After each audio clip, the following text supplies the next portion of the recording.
નમસ્કાર વિદ્યાર્થી મિત્રો, પ્રણામ દરેકને।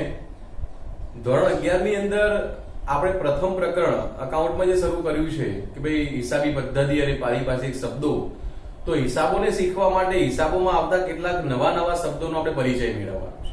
હવે આજે નવા શબ્દો છે એનો આપણે પરિચય મેળવી રહ્યા છીએ। એમાં આપણે લાસ્ટ જે શબ્દો જોયા હતા એથી આગળ વધીએ। હવેના બે નવા શબ્દો છે, લેણી હુંડી અને દેવી હુંડી। હવે લેણી હુંડી એટલે શું અને દેવી હુંડી એટલે શું તેને સમજવા માટે આપણે એક વસ્તુ જોઈએ। ધારો કે x અને y બે વ્યક્તિઓ છે। x એ y નામના વ્યક્તિને શું કર્યું? વેચાણ કર્યું। અને કેવું વેચાણ? ઉધાર। એટલે x y ને માલ ઉધાર વેચે છે અને y એમ કહે છે કે હું તારે 4000 રૂપિયા તારા જે બાકી છે ને એ હું 4 મહિના પછી આપી દઈશ। હવે x y ને એવું કહે છે કે ભાઈ તું 4000 રૂપિયા ભલે 4 મહિના પછી આપી દઈશ, પણ એની બાંયધરી શું, એની ખાતરી શું તું મને આપી જ દઈશ એમ। તો અત્યારના જમાનામાં લોકો શું કરતા હોય છે, કોઈને પૈસા ઉછીને આપે ને તો વસ્તુ કઈ ગીરવે લેતા હોય છે। પણ આ વેપારીઓને વચ્ચે થોડી સમજ હોય, એકબીજાની સાથ હોય, એટલે x y ને એમ કહે છે ચલ ભાઈ તું મને પૈસા 4 મહિના પછી આપીશ તો 4 મહિના પછીનો ચેક આપી દે। અત્યારે લોકો એવું કરે છે, પણ જરા દૂરના જમાનાઓમાં એટલે કે પાછળના કેટલાક વર્ષોમાં જઈએ ને તો હવે ચેકની પ્રથા અમલીમાં નથી। એટલે શું કરતા, એક તૈયાર ફોર્મેટ આવે એટલે હુંડી કહેવાય, એમાં લખતા એટલે x નામનો વ્યક્તિ y ઉપર લખે કે મેં તને આટલા રૂપિયાનો માલ આ તારીખે વેચ્યો છે, જેના નાણાં મને આ તારીખે આપી દેવાના રહેશે। આવું એક કાગળમાં લખાણ કરી ચિઠ્ઠી તૈયાર ફોર્મેટ તૈયાર હોય, એના ઉપર લાલ કલરની રેબનની સ્ટેમ્પ લગાડવામાં આવે એટલે સરકારી માન્યતા થઈ જાય અને એની અંદર સહી કરી અને પેલો y નામનો વ્યક્તિ x ને પાછી મોકલાવે। એટલે થયું કેવું, એક કાયદેસરનો દસ્તાવેજ બન્યો અને જેને હુંડી કહેવાય। એટલે વિદ્યાર્થી મિત્રો, જ્યારે કોઈની પાસે નાણાં માંગતા હોઈએ તો આવું એક દસ્તાવેજ, એક ડોક્યુમેન્ટ લખીને આપવામાં આવે છે અને જેમાં સામેવાળો વ્યક્તિ સહી કરીને પાછું મોકલાવે એટલે એને સ્વીકાર કર્યો કે હા ભાઈ હું તમને આ નાણાં આ ટાઈમમાં પરત કરી દઈશ। તો વિદ્યાર્થી મિત્રો, અહીં x નામનો વ્યક્તિ એક કાગળ લખે છે એટલે એના માટે એને લેણી હુંડી કહેવાય, અને y નામનો વ્યક્તિ એનો સ્વીકાર કરે છે કે હા ભાઈ હું તમને પૈસા આપી દઈશ। તો જે સ્વીકાર કરે છે એના માટે એ દેવી હુંડી કહેવાય। એટલે હુંડી એ એવો લેખિત દસ્તાવેજ છે કે જેમાં બે પક્ષકાર હોય, એક હુંડી લખનાર અને એક હુંડી સ્વીકારનાર। જેમાં લખનાર માટે લેણી હુંડી કહેવાય અને સ્વીકારનાર માટે દેવી હુંડી કહેવાય। બાકી આની આગળ ભાગ 2 ની અંદર આપણું ચેપ્ટર છે, આપણે ડિટેલમાં અભ્યાસ કરીશું। બાકી એવું કહેવાય કે જ્યારે કોઈ વ્યક્તિ બીજા વ્યક્તિ પાસે રૂપિયા માંગતો હોય તો એમાં એ આ પ્રકારનું લખાણ કરે અને એ ડોક્યુમેન્ટ બની જાય છે તો માટે હુંડી થઈ જાય છે। તો લેણી હુંડી અને દેવી હુંડી આ બહુ સિમ્પલ વસ્તુ છે કે જ્યારે કોઈને આપણે પૈસા ચૂકવવાના હોય અને એ વ્યક્તિ આવી નોટ લખીને મોકલે ને આપણે સહી કરી દઈએ તો આપણા માટે દેવી હુંડી છે, અને આપણે કોઈના ઉપર લખીએ છીએ તો એ એના માટે આપણા માટે લેણી હુંડી છે। આ બંનેમાં લેણી હુંડી છે ને એક જાતની મિલકત કહેવાય અને દેવી હુંડી છે દેવાનો સ્વીકાર કરે છે માટે એને આપણે દેવા તરીકે ઓળખીશું। તો પહેલા શું થતું કે જ્યારે ચોપડે કે બેંકમાં વ્યવહાર ના બતાવવા હોય ને ત્યારે આ પ્રકારની ગણતરીઓ કે આ પ્રકારની નોટ્સ વાપરવામાં આવતી હતી। એટલે આને બિલ્સ ઓફ રિસીવેબલ અને બિલ્સ ઓફ પેયેબલ પણ અંગ્રેજીમાં કહેવાય છે। આનું ચલણ પહેલા બહુ હતું, હવે આનું ચલણ બજારમાં ઘટ્યું છે।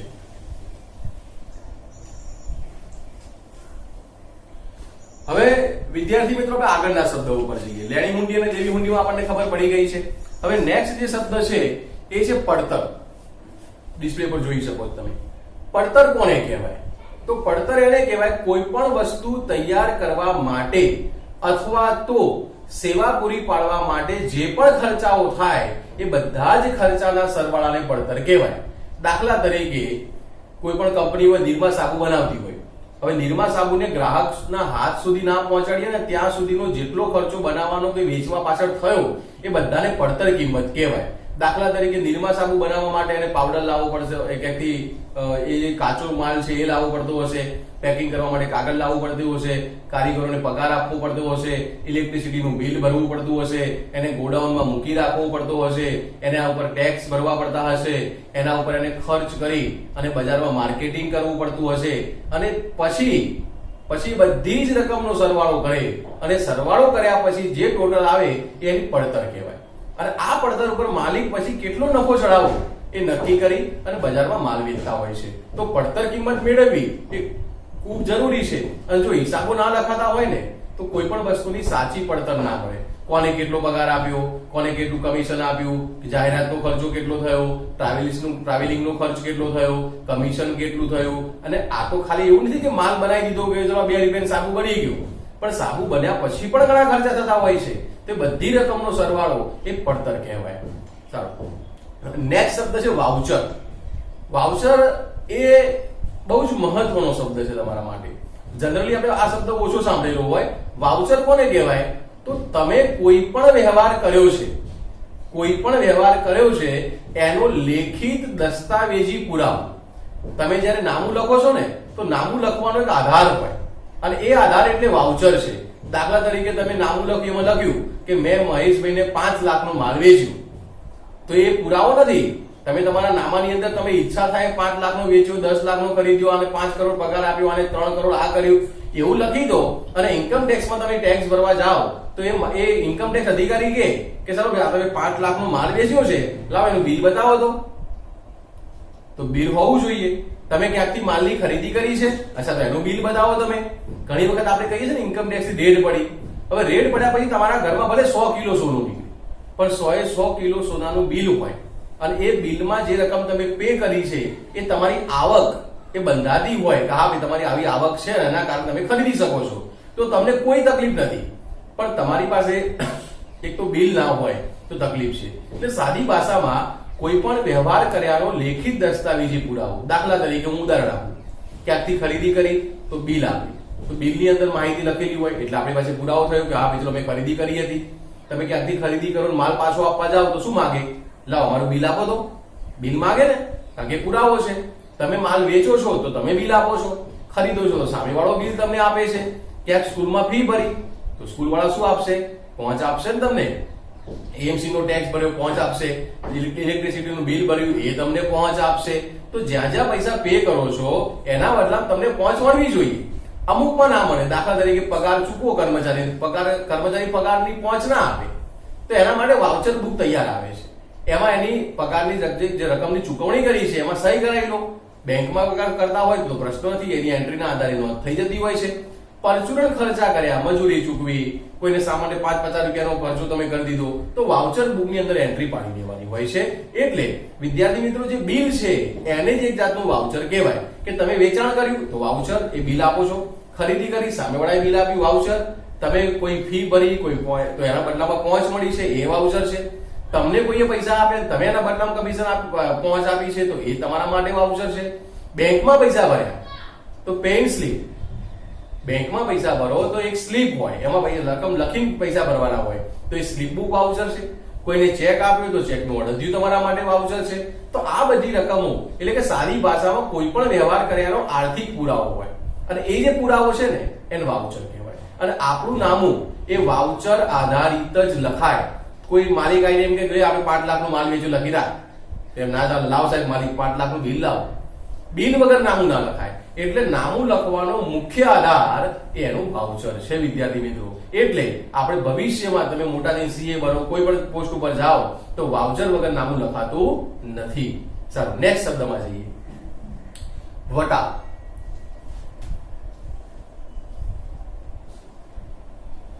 વટાવ એટલે શું? તો અંગ્રેજીમાં બધાને બહુ ખબર પડે, ડિસ્કાઉન્ટ. હવે જે ડિસ્કાઉન્ટ છે એ કેવું છે કે દાખલા તરીકે આપણે બજારમાં ખરીદી કરવા જઈએ અને લખી નથી હોતી 10% ડિસ્કાઉન્ટ, 25% ડિસ્કાઉન્ટ, 20% ડિસ્કાઉન્ટ. હવે જનરલી એક ચેન સિસ્ટમ હોય. દાખલા તરીકે કંપની છે ને એ જથ્થાબંધ વેપારીને માલ વેચે, જથ્થાબંધ વેપારી છૂટક વેપારીને માલ વેચે અને છૂટક વેપારી એ ગ્રાહકને માલ વેચે. એટલે જયારે જથ્થાબંધ વેપારી છે એ પેલા કંપની પાસેથી માલ ખરીદે ને એટલે કંપની વાળા એને કેટલું ડિસ્કાઉન્ટ આપે. દાખલા તરીકે 5% ડિસ્કાઉન્ટ એમને મળ્યું. હવે 5% મળી એટલે 100 રૂપિયાનો ધારો કે માલ હતો, 5% ડિસ્કાઉન્ટ કાપી દો તો 95 રૂપિયા આપવા પડે. તો આજે 95 રૂપિયા એમને ચૂકવવામાં આવે અને 5 રૂપિયા તમારે ઓછા ચૂકવવા પડ્યા તો આને ડિસ્કાઉન્ટ કહેવાય, કાં તો એને વટાવ કહેવાય. એટલે વટાવ કોને કહીશું આપણે? કે ખરીદી કે વેચાણ કરતી વખતે છાપેલી જે રકમ છે એ રકમમાંથી કેટલીક શરતોને આધીન તમને વળતર મળે તો એને આપણે વટાવ તરીકે ઓળખીએ છીએ. એટલે જે તમે ચોખ્ખી રકમ ચૂકવો છો અને એમાં છાપેલી કિંમત 100 રૂપિયા હતી, તમે ચૂકવો છો 95 રૂપિયા, તો 5 રૂપિયા શું થઈ ગયો? વટાવ થઈ ગયો. તો આને ડિસ્કાઉન્ટ કહેવાય. અત્યારે બજારમાં ટકી રહેવા માટે, હરીફાઈમાં ટકી રહેવા માટે આ ડિસ્કાઉન્ટના બોર્ડ લાગેલા હોય છે. ભલે એને વેચાણ કિંમતમાં પૈસા વધારી દીધા હોય, એની વસ્તુ 95 ની જ હોય, પણ 100 ની કિંમત ચડાવીને 5 ડિસ્કાઉન્ટ આપણે કેવું લાગે? હા, અમને 5 રૂપિયા ડિસ્કાઉન્ટ મળ્યું. પણ આ વટાવ કહેવાય. અને આવા વટાવ પાછા અલગ અલગ પ્રકારના હોય. આપણે બહુ ડિટેલમાં નથી જવું, પણ 2 પ્રકારના વટાવ હોય. એક હોય વેપારી વટાવ અને એક હોય રોકડ વટાવ.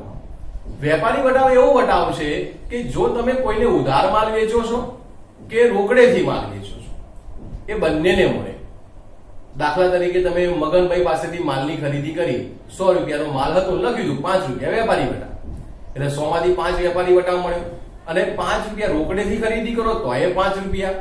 એટલે આ એક એવો વટાવ છે જેમાં મોટા ભાગે કંપની જથ્થાબંધ વેપારીને અને જથ્થાબંધ વેપારી છૂટક વેપારીને આપતો હોય છે. એને વેપારી વટાવ તરીકે ઓળખાય કે વેપારીને વટાવ મળ્યો છે. અને બીજું કે તમે રોકડેથી ખરીદી કરો કે ઉધાર ખરીદી કરો, આ વટાવ બધાને મળવા પાત્ર રહેતો હોય છે. તો વિદ્યાર્થી, વેપારી વટાવ કોને કહીશું? કે વેપારી દ્વારા વેચાણની કુલ કિંમતમાંથી અમુક ટકા રકમ બાદ કરી આપવામાં આવે છે અને એ રકમને વેપારી વટાવ કહેવાય છે. પણ યાદ રાખજો વિદ્યાર્થી મિત્રો, રોકડેથી કરો ખરીદી કે વેચાણ, ઉધાર ખરીદી કરો કે ઉધાર વેચાણ કરો, એ બધામાં વેપારી વટાવ મળવા પાત્ર છે. ફક્ત એનું નામું ક્યાંય લખાતું નથી કે મને 5 રૂપિયા વટાવ મળ્યો, મને 10 રૂપિયા વટાવ મળ્યો, આ મને ફાયદો થયો, આ મને નુકસાન થયું. બાકી જોવા જાવ તો 100 ની વસ્તુ 95 માં આપી છે, 5 રૂપિયા નુકસાન જ કહેવાય, તો નુકસાનની નોંધ કરવી પડે. પણ વેપારી વટાવના સંજોગોમાં એવી કોઈ નોંધ કરવામાં આવતી નથી. એ હું ખરીદું છું તો હું 95 લેખે લખીશ, પેલું વેચે છે તો એ એના 95 લેખે નોંધ કરી લેશે વેચાણ નોંધની અંદર. એટલે વેપારી વટાવની આ સમજ થઈ. પછી વાત કરું હું રોકડ વટાવ. હવે રોકડ વટાવ તમે જો શબ્દથી ખબર પડી જાય કે જો તમારી દુકાનમાં કોઈ ખરીદી કરવા આવ્યું અને તમે એમ કહો જો ભાઈ રોકડા પૈસા આપો છો ને તો 10% ડિસ્કાઉન્ટ, અને નથી આપતા, ઉધાર રાખો છો તો કોઈ ડિસ્કાઉન્ટ અમે તમને આપતા નથી. એટલે 1000 રૂપિયાની વસ્તુ ખરીદી, હવે રોકડા પૈસા આપી દઈએ તો 10% ડિસ્કાઉન્ટ મળે છે, તો 900 રૂપિયા ચૂકવવાના થાય.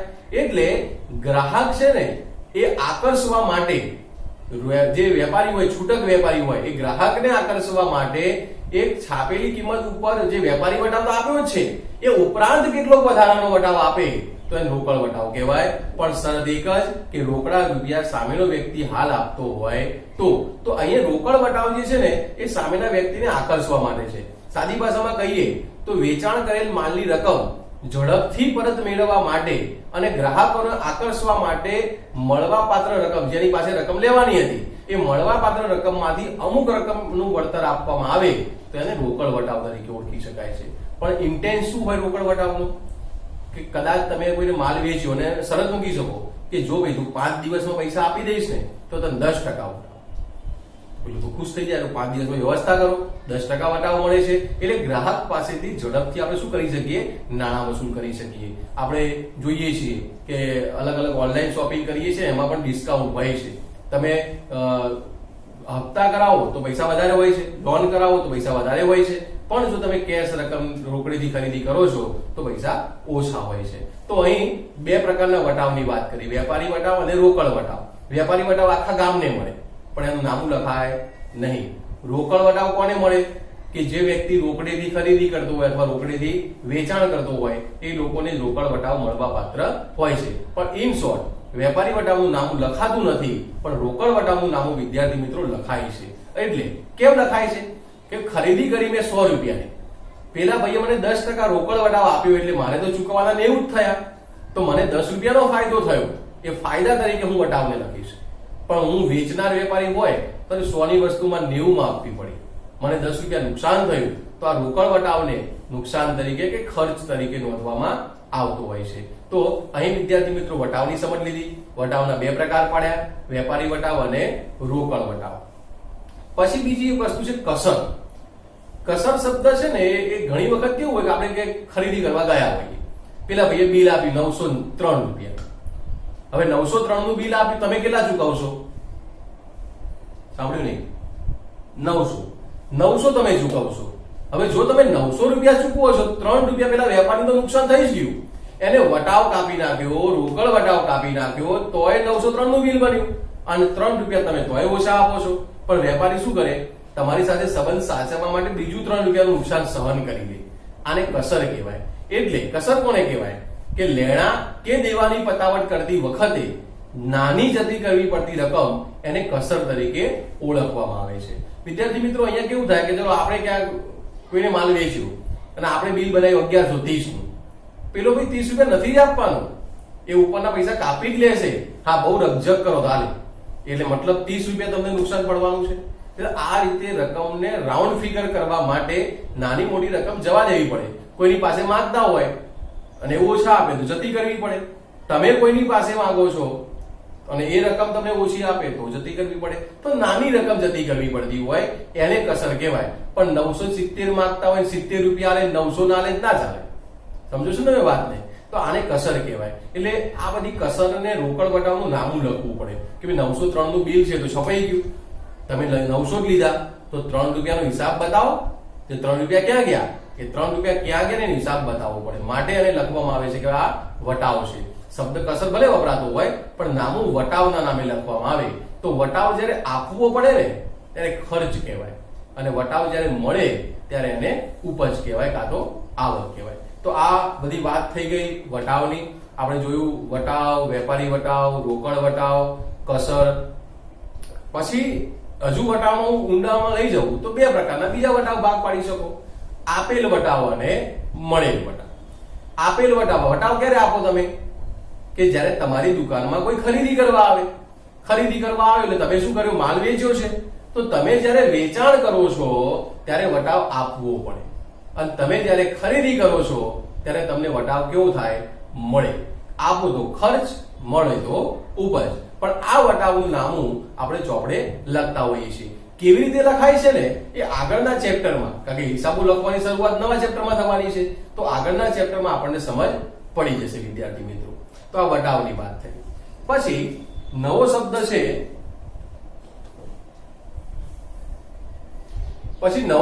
છે ઘસારો, જેને અંગ્રેજીમાં ડેપ્રિસિએશન કહેવામાં આવે છે.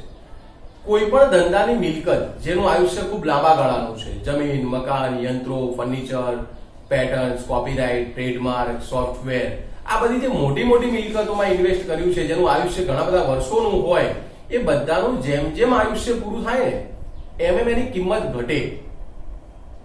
દાખલા તરીકે તમે કોઈ નવું ટેલિવિઝન ખરીદ્યું, કંપની વાળા કહે છે કે 25 વર્ષ ચાલશે, પણ 1 વર્ષ પછી તમે વેચવા જાઓ કેટલા રૂપિયા આવે? ધારો કે 25,000 નું ખરીદ્યું તો 1 વર્ષ પછી વેચવા જઈએ તો 15,000 માણ આવે છે. એ જ રીતે તમે તમારે કારખાનામાં કોઈ યંત્ર લાયા છો, એ યંત્ર તમે 1 કરોડ રૂપિયાનું ખરીદ્યું છે, પણ 1 વર્ષ પતી ગયું એટલે તમે એને વેચવા જાઓ છો. હવે વેચવા ગયા તો પેલો કંપની બીજો કહે છે કે હું તો આ 60 લાખમાં ખરીદ્યું. કિંમત ઘટે છે. જેમ જેમ સમય જાય એમ એમ મોટા ભાગની મિલકતો, જમીન અને મકાન સિવાયની મોટા ભાગની મિલકતોની કિંમત વર્ષે વર્ષે ઘટતી જાય. હવે ઘટતી જાય તો શું થાય? ફાયદો થાય કે નુકસાન થાય? નુકસાન જ થાય ને. આજે આપણી મિલકત ખરીદી છે 1 કરોડ રૂપિયાની, આજે 70 લાખ કિંમત થઈ ગઈ તો 30 લાખ રૂપિયા નુકસાન જ થઈ ગયું એક જાતનું આપણું. તો આવું જે નુકસાન છે એને ઘસારો કહેવાય. એટલે મિલકતોની કિંમત વર્ષે વર્ષે જે ઘટતી જાય છે એ ઘટેલી કિંમત દર વર્ષે જેટલી ઘટે એને ઘસારા તરીકે ઓળખી લેવાય છે. એટલે વિદ્યાર્થી મિત્રો કે કંપની ઘસારાની નોંધ ન કરે તો અમુક વર્ષના અંતે બધી મિલકતોની કિંમત જે છે ને એ બજારમાં કઈ ના હોય અને આપણા ચોપડામાં 1 કરોડ ને 2 કરોડ ને 3 લાખ ને 5 લાખ ને આવી કિંમતો બતાવતી હોય. ચોપડામાં રાજા છો પણ ખરેખર બજારમાં વેચવા જાવ તો ભંગાર હાલતમાં દુકાન છે. હવે પ્રશ્ન બીજો કયો થાય કે જ્યારે તમારી મિલકતની કિંમત ચલો 10 વર્ષનું આયુષ્ય આપ્યું છે, 10 વર્ષના અંતે ભંગાર થઈ જશે તો એની જગ્યાએ તમારે નવી પણ મિલકત લાવવી પડશે ને.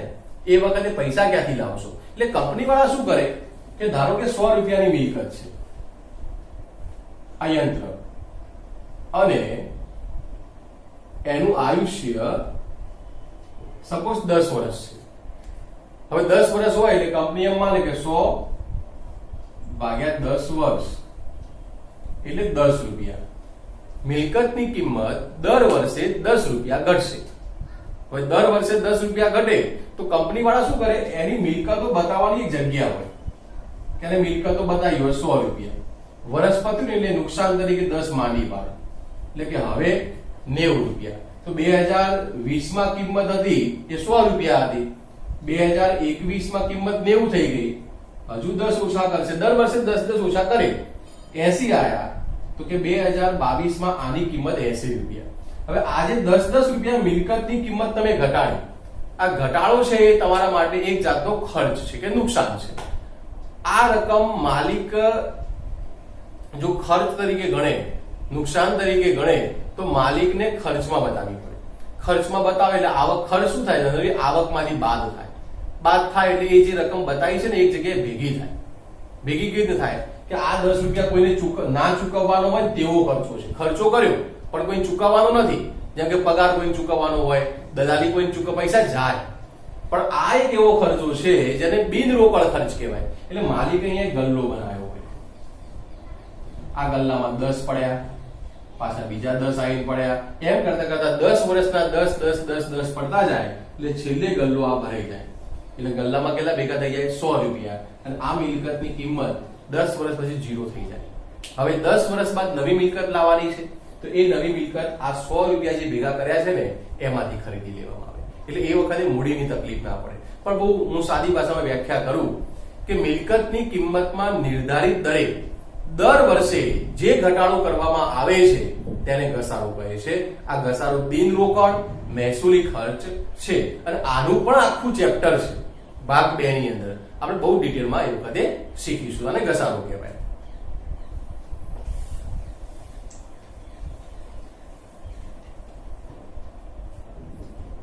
હવે વિદ્યાર્થી મિત્રો નવો શબ્દ છે, કદાચ તમે સાંભળેલો હોય, ગાલખાદ.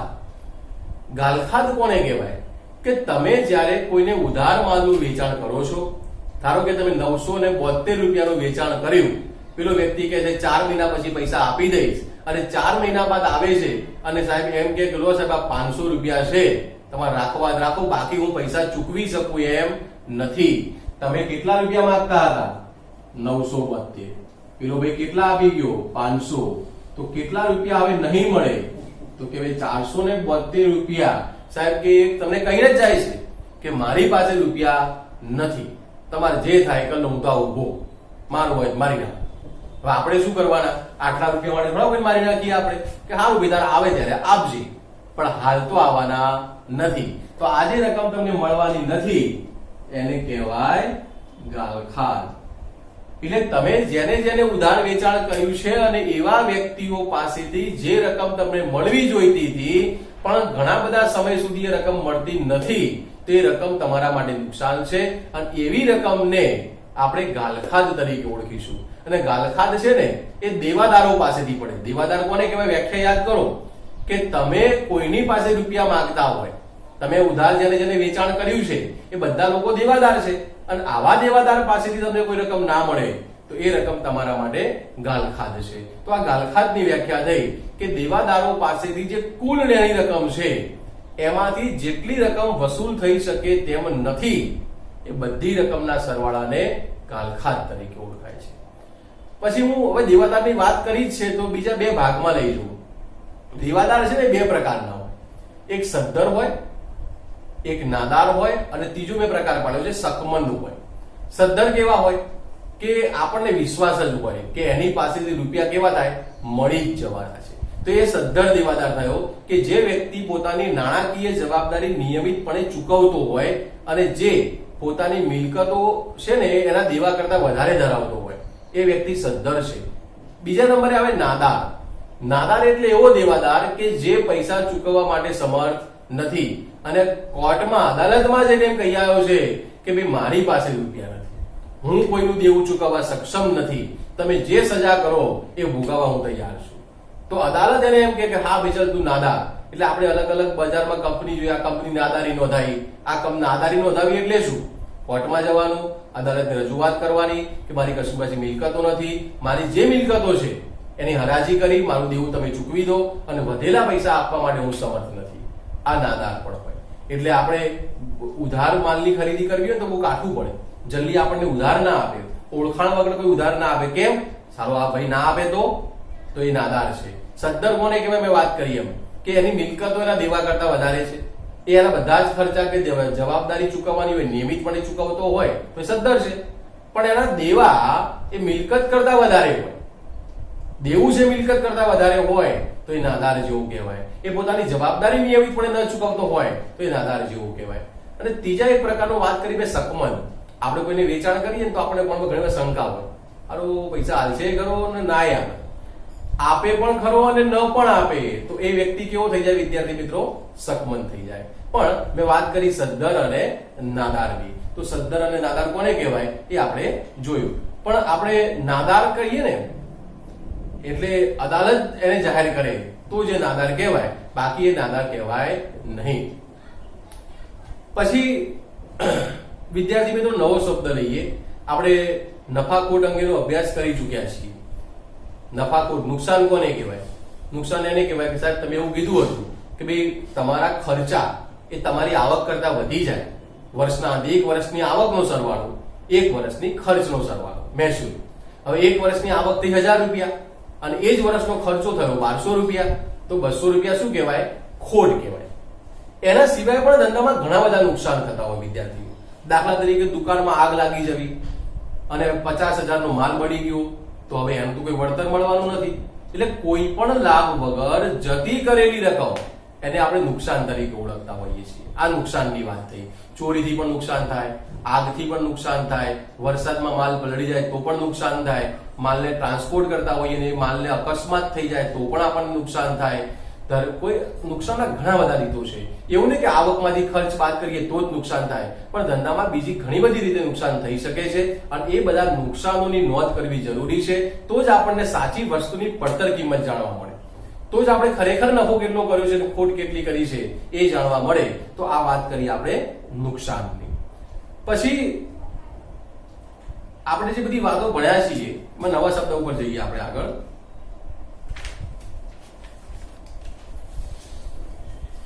નવો શબ્દ છે ઉધાર અને જમા, ડેબિટ અને ક્રેડિટ.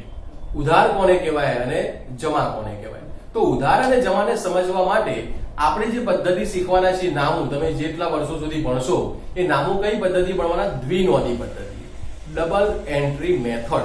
દ્વિનોંધી પદ્ધતિમાં કોઈ પણ ઘટના બને, કોઈ પણ વ્યવહાર કર્યો, દાખલા તરીકે માલ વેચ્યો, ક્યાંકથી માલ ખરીદ્યો, કોઈને પગાર ચૂકવ્યો, બેંકમાં પૈસા ભર્યા, તો દરેકે દરેક વ્યવહારની મિનિમમ 2 અસર થાય. આ 2 અસરમાં એક અસરને આપણે નામાના નિયમો મુજબ ઉધાર અને જમા કરવાની રહેશે. તો એ ઉધાર કેમ નહીં કરાય, જમા કેમ નહીં કરાય એ આગળના ચેપ્ટરમાં શીખવાનું છે. પણ દરેકે દરેક વ્યવહારની ઓછામાં ઓછી કેટલી અસર હોય? 2 અસર હોય. એક ઉધાર હોય અને એક જમા હોય. તો આ ઉધાર અને જમા જે કરવું એટલે સાદી ભાષામાં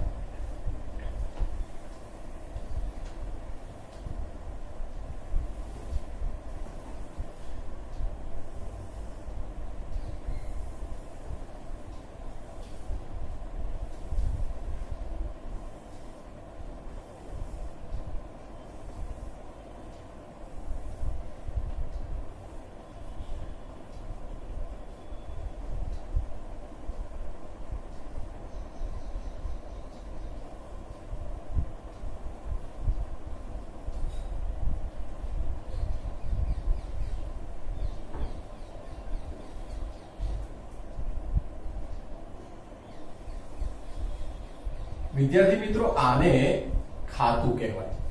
નામાની અંદર જેટલા જેટલા સભ્યો તમારી જોડે જોડાય છે, જેટલા જેટલા વ્યક્તિઓ તમારી જોડે જોડાય છે, વસ્તુઓ જોડાય છે, ઉપજ જોડાય છે, ખર્ચ જોડાય છે, એ દરેકનું સ્પેસિફિક આવા 2 ભાગમાં વહેંચણી કરવામાં આવી. તો આ જે ખાતું દોર્યું છે એમાં તમે જુઓ તારીખ છે, વિગત, નોંધણી પાના નંબર, રકમ. તારીખ, વિગત, નોંધણી પાના નંબર, રકમ. આનો જે લેફ્ટ સાઈડનો ભાગ છે, ડાબી બાજુનો ભાગ છે ને ઉધાર કહેવાય, અને જમણી બાજુનો ભાગ છે ને એને જમા કહેવાય. એટલે જ્યારે તમે દાખલા તરીકે આ રોકડ ખાતું છે, તમે કોઈને રોકડેથી માલ વેચ્યું તમારી પાસે 2000 રૂપિયા આયા તો એ લોકો નોંધ કરતા હોય કે ભાઈ વેચાણ કર્યું, એ વેચાણના 2000 રૂપિયા આયા, ખરીદી કરીને 1000 રૂપિયા ગયા, તો કે 3 તારીખે ખરીદી કરી હતી તો અહીંયા લખે ખરીદી 1000 રૂપિયા ગયા. તો આ વર્ષ દરમિયાન આ ખાતું આમનું આમ રે. વર્ષ દરમિયાન જ્યારે પૈસા આવે છે તો ઉધાર બાજુ નોંધે છે, જાય છે તો જમા બાજુ નોંધે છે. આના નિયમો છે, આ નિયમો આપણે આગળ શીખીશું નેક્સ્ટ ચેપ્ટર ની અંદર. પણ આને ઉધાર્યું કયું કહેવાય? આ ઉધાર્યું. આને જમા કરવું કહેવાય. અને ચોક્કસ બાબતોને સ્પર્શતા વ્યવહારો ચોક્કસ જગ્યાએ લખવાની જગ્યા એને આપણે ખાતા તરીકે ઓળખીશું. તો વિદ્યાર્થી મિત્રો, આ બધા પારિભાષિક શબ્દો હતા. આનો અંત આવે છે. હવે તમે એકવાર બધા શબ્દોને સમજવાનો પ્રયત્ન કરજો, ગોખવાનો પ્રયત્ન કરવાનો. અને જો ના સમજ પડે તો આપણે એક ડાઉટ સોલ્યુશન માટે એક લાઈવ મીટિંગ રાખીશું કે સાહેબ આની મને સમજ નથી પડતી, તમારે પ્રશ્નો કરવાના, હું તમને એનો જવાબ આપી દઈશ.